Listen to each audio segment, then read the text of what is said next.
Hello everyone from the Secrets of Betrayal channel. My name is Zara, and today I want to tell you about the day I started to feel attracted to my cousin. He had moved away, and then returned to the house when he was already a man. To understand better, stay until the end, so you don't miss any details, and subscribe to the channel so you don't miss any videos.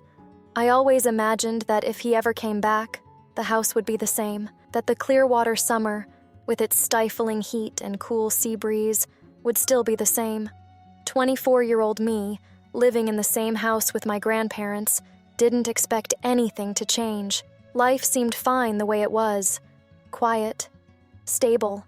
But when the front door opened that day, I knew right away that everything would change. I was in the kitchen, stirring a pot of rice, when I heard the door slam. My heart leapt in my chest. Of course I knew my cousin was moving back in with his grandparents. They'd been telling me about it for weeks, but I hadn't prepared myself for the impact his presence would have. Miriam, my grandmother, was standing by the sink soaping up the dishes. James, my grandfather, was smiling as silly as ever, his eyes sparkling with joy as he headed for the door. "Look who's here! Elliot's back," he said, his voice filled with an infectious happiness. I couldn't do anything but stand there, the wooden spatula between my hands, watching as time seemed to slow down, until he appeared. The face I remembered from my childhood days had turned into something I barely recognized. Not that I didn't know he would grow up, but the man in front of me was so different. He didn't look like his childhood cousin, but a stranger.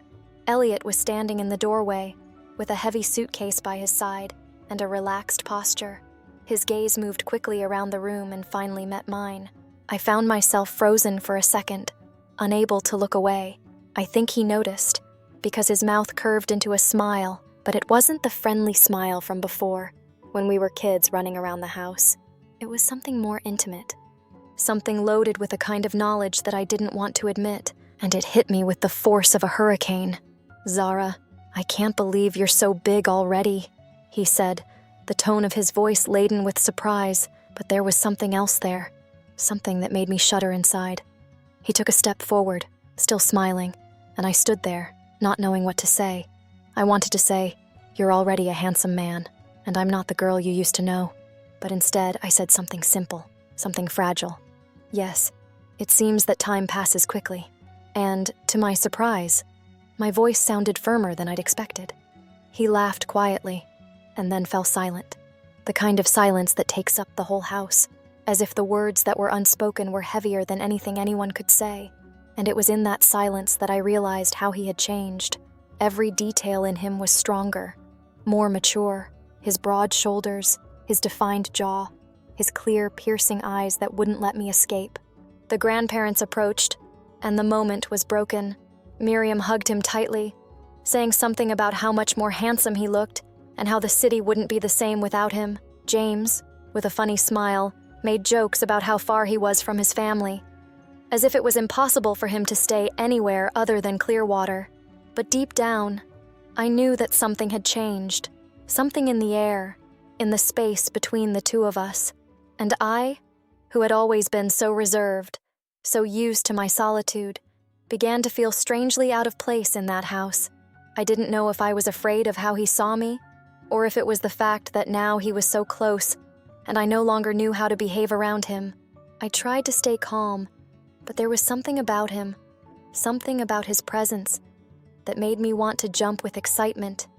Not just physically, but emotionally too. I didn't want to feel what I was beginning to feel. I, who had always kept my distance, was now caught up in something I didn't understand. Dinner was a mess of chatter and laughter. The grandparents talking about how happy they were that he was back, and Elliot responding with that charming way he always had, where he knew exactly what to say to put people at ease. But he no longer looked at me like the distant cousin who lived in another city.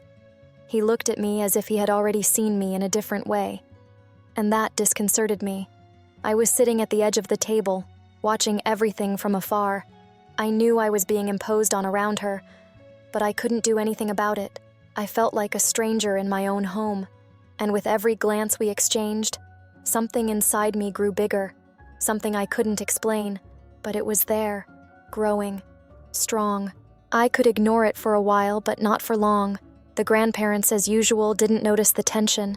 They were too busy enjoying Elliot's presence, but I knew that if I stayed there any longer, I would explode. That's when I stood up without warning. I didn't want to be there anymore. I didn't want to hear any more laughter, or see those eyes shining in a way that seemed to say that I had changed. But I didn't know how. I went into the kitchen, took a deep breath, and tried to calm down. But it wasn't long before he walked in, interrupting the silence with his firm footsteps. "Are you all right?" he asked suddenly, stopping in front of me. He seemed genuine, but his gaze was intense, as if he knew something was wrong, as if he knew I was hiding something from myself. I didn't know how to respond. For a moment, my body tensed, instinctively pulling away from him. The conversation between us had never been uncomfortable before, but now, everything between us seemed charged with something I wasn't willing to face. "I'm fine," I said, trying to sound normal, but there was something in my tone that made him stop moving forward. Elliot was silent for a moment, watching me with an expression that disconcerted me. He didn't say anything else. He just smiled enigmatically and left the kitchen, leaving me with the feeling that something was changing there, and I didn't know what to make of it. The night dragged on until I finally retired to my room. I closed the door and lay on the bed, staring up at the ceiling. I knew what was happening. Or rather, I knew what was starting to happen. Something I didn't want to happen, but now there was no turning back. He was back, and something inside me was starting to stir in a way I couldn't control. The week following Elliot's arrival passed slowly, but at the same time it seemed to be filled with a strange energy that made me uneasy. It wasn't just his presence that caused that knot in my stomach, but the realization that something was changing. Something between us. Something I didn't want, but couldn't help. The grandparents were overjoyed at Elliot's return. Miriam cooked breakfast with even more enthusiasm than usual, making a point of reminding me every second how good it was to have him back.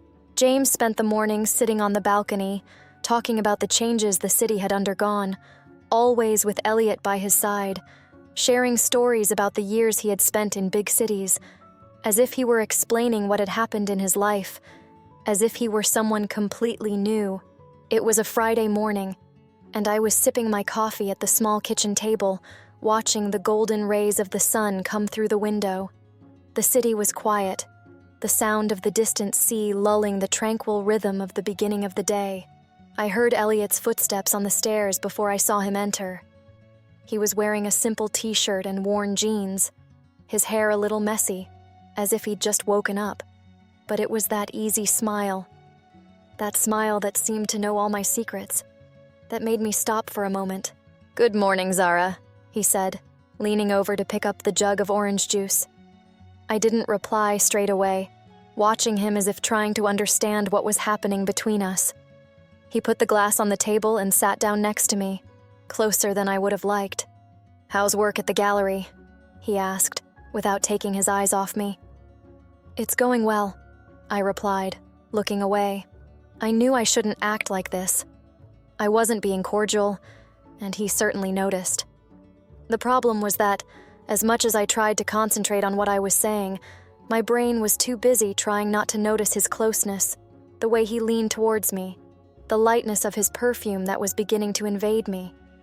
The truth was that something was changing between us, and I couldn't deal with it. I didn't know how. I'd end up giving myself away. The week passed in a blur of laughter and quick conversations, but what bothered me most wasn't the obvious interactions. It was what wasn't said, what hung in the air, as if I was waiting for something but didn't know what. It was a silent game that I had unwittingly started, and Elliot, although he kept a calm posture, was playing too. It was on a Tuesday night that the teasing began. I was in the living room, watching TV with my grandparents. The night was quiet, except for the sound of the television and the soft conversation of James, who was talking about the past. At that moment, I felt bored, and without thinking too much, I got up to go to the kitchen. As I passed Elliot, I made a point of knocking over the glass on the table.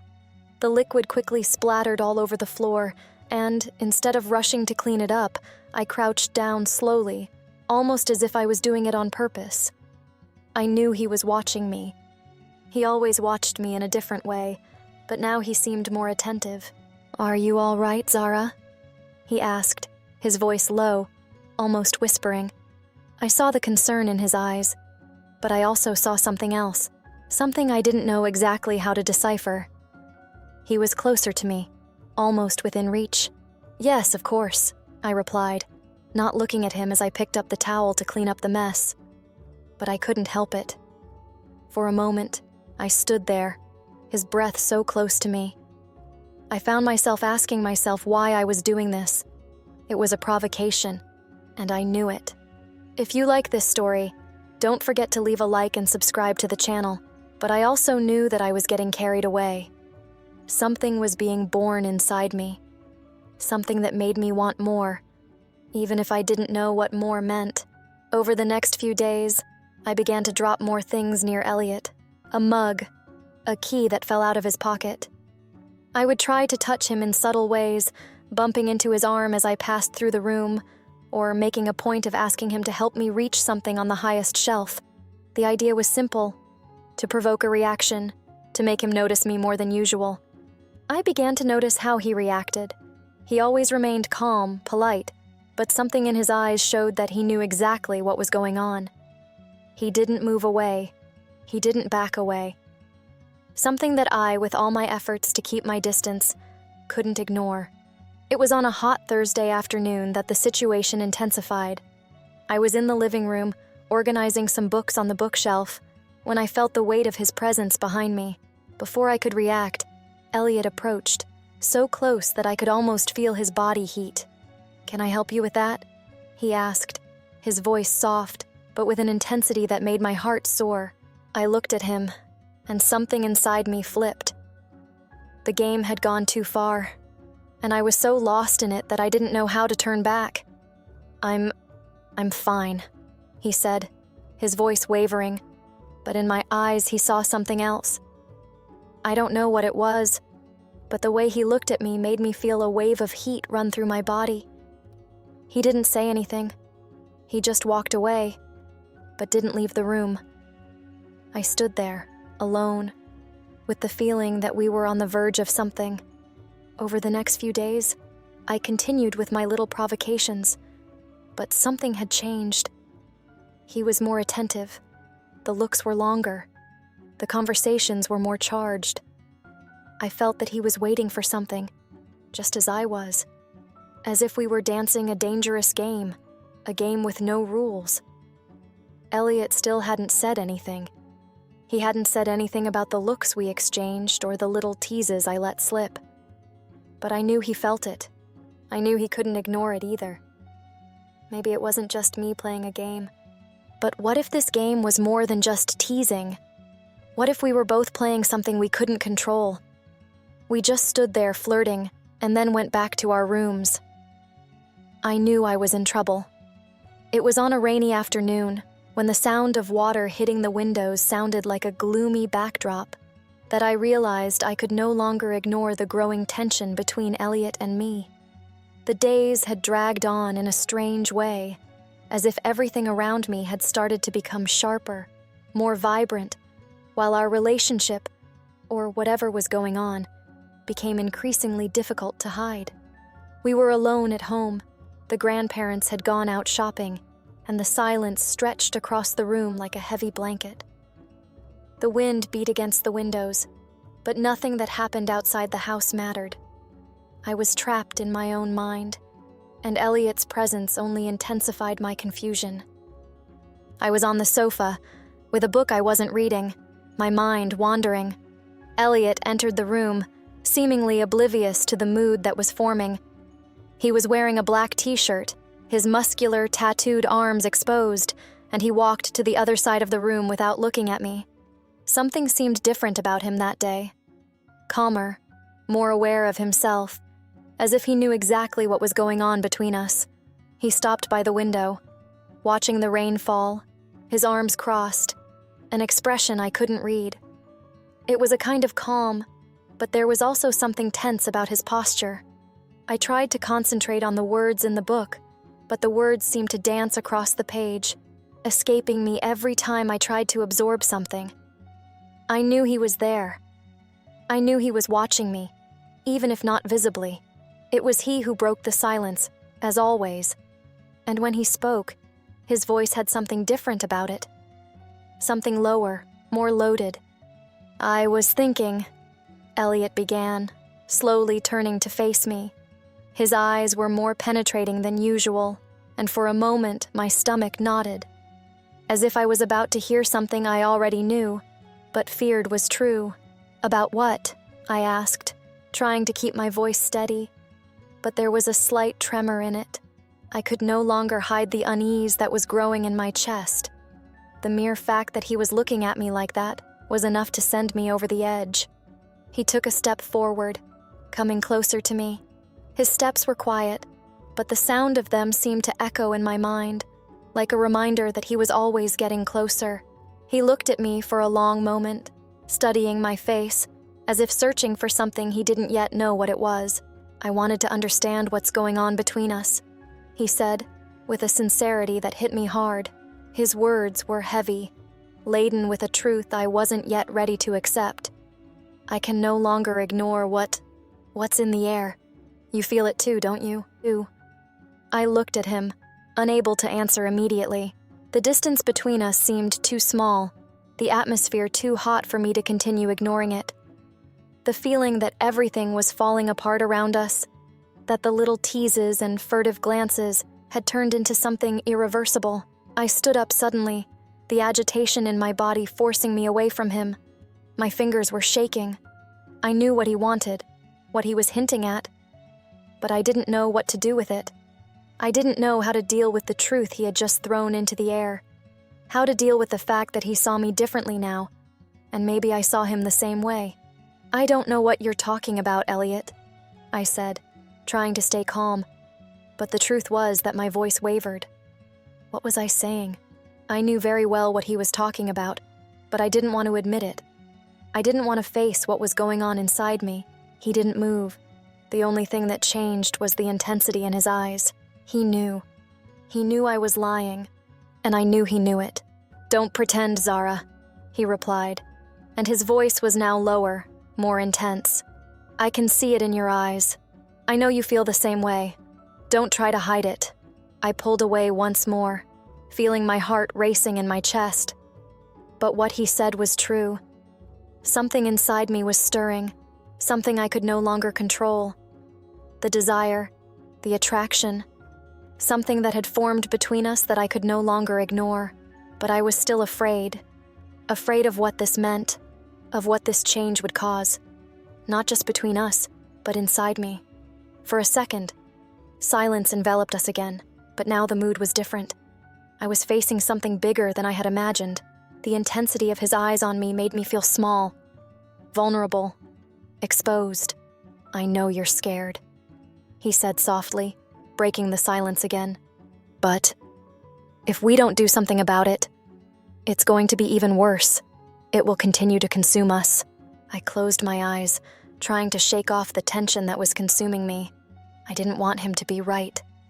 I didn't want to admit that he knew what was going on inside me, but deep down, I knew he was right, and that terrified me. He took a step forward, now so close that I could feel his breathing. Every fiber of my body was alerting me to his proximity, and with him so close, the desire I felt for him finally overflowed. I no longer knew how to resist. I stared at him and saw the same thing in his eyes. The same desire, the same internal struggle. He wanted to, but he didn't. I wanted to, but I didn't know how to deal with it. And then, without another word, our bodies moved closer together. And at that moment, I didn't know if we were going the right way or the wrong way, but at least I knew that something had changed, something that would never come back. I never knew exactly what happened between me and Elliot. Maybe it was fate or just the right moment, but when our bodies touched, when he kissed me, something inside me broke and I no longer knew who I was. What I felt, what we felt, was something stronger than any reason. I no longer knew where fear began and desire ended. I didn't know what to do with this change, with this guilt that was coursing through my veins. What happened between us wasn't right, but at the same time, I've never been so alive. The future? I don't know, but I do know that, at that moment, things changed forever.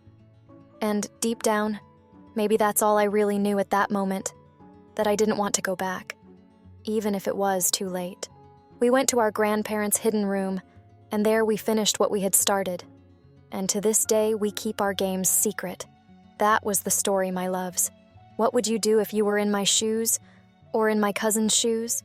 Leave your comment, and if you liked it, don't forget to leave your like and subscribe to the channel.